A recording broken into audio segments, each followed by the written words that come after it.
During the modern NBA, there have been quite a few players that didn't turn out as expected. With that in mind, today in NBA Source, I'll be talking about the 5 biggest busts of the modern NBA. Number 5, Anthony Bennett.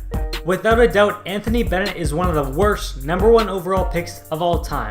In his rookie season, it took him till February just to score in the double digits. And in his entire NBA career, he only started 3 times. In 2014, he'd be traded to the Minnesota Timberwolves, where he put up his best numbers in the NBA. And his stat line would be 5.2 points per game, 0.3 blocks per game, 0.5 steals per game, 0.8 assists per game, and 3.8 rebounds per game. He would go on to be waived by the Timberwolves in 2015 and sign with the Toronto Raptors as a free agent. But while on the Toronto Raptors, he'd request to be sent down to the D-League and play for the Raptors 905, where shortly after he'd be waived again. Then in 2016, as a free agent, he signed with the Brooklyn Nets, and on November 27th, 2016, he'd be sent down to the Brooklyn Nets D-League. And then in January, he'd be waived by the Brooklyn Nets, without a doubt the worst team in the NBA and one of the worst NBA teams in decades. This is a team that finished with a 20-62 record. After his NBA days were over, Anthony Bennett would go and sign for a EuroLeague team named Fenerbahce and would go on to win a EuroLeague championship with them. But in their postseason, he would only play 1 game, and in his EuroLeague career, he'd only average 1 point. And after that season, he was waived by Fenerbahce and is currently a free agent. Number 4, Kwame Brown.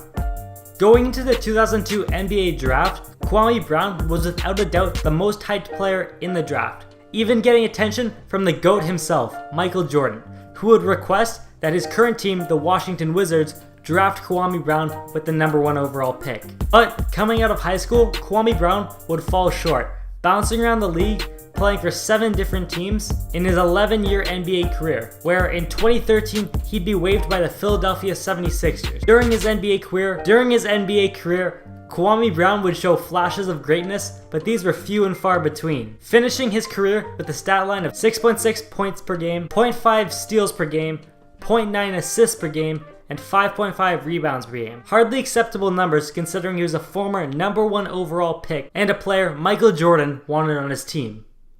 And without a doubt, Kwame Brown will go down as one of the biggest busts in NBA history. Number 3, Adam Morrison. Picked 3rd overall in the 2006 NBA draft, Adam Morrison had an impressive college career with Gonzaga, where he would lead them to an NCAA Finals appearance. However, they would fall short and lose to UCLA. While playing for Gonzaga, Morrison finished with a stat line of 19.7 points per game, 2 assists, and 5.1 rebounds per game. And then he would declare for the 2006 NBA draft and would be selected by the Charlotte Bobcats 3rd overall. However, in the NBA, he would not live up to the hype that he experienced in college. Adam Morrison would ride the Lakers bench all the way to a championship with Kobe in 2009 and 2010. And after only 4 years in the NBA, in 2010, he would be waived by the Los Angeles Lakers. Following this, he would sign with 2 Russian League teams over 2 seasons, but then would leave the second team after a conflict about him not playing enough. After this, he would try to make an NBA comeback and would play in the NBA Summer League for the Portland Trail Blazers and Los Angeles Clippers. After this, he would sign for the Portland Trail Blazers in 2012, but then was waived by October, thus ending his NBA and basketball career. Number 2, Greg Oden. At the time, no one would blame Portland for choosing Greg Oden over Kevin Durant or other prospects.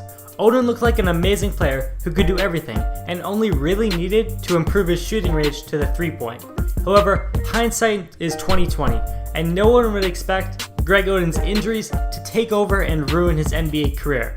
Not to mention, the fact that Kevin Durant went on to be so successful really made Greg Oden look a lot worse. So the reason why Oden failed so bad isn't because he was a bad player, but more so the injuries that he took. The first major injury when he collided with Corey Maggott in 2009, causing him to chip his kneecap.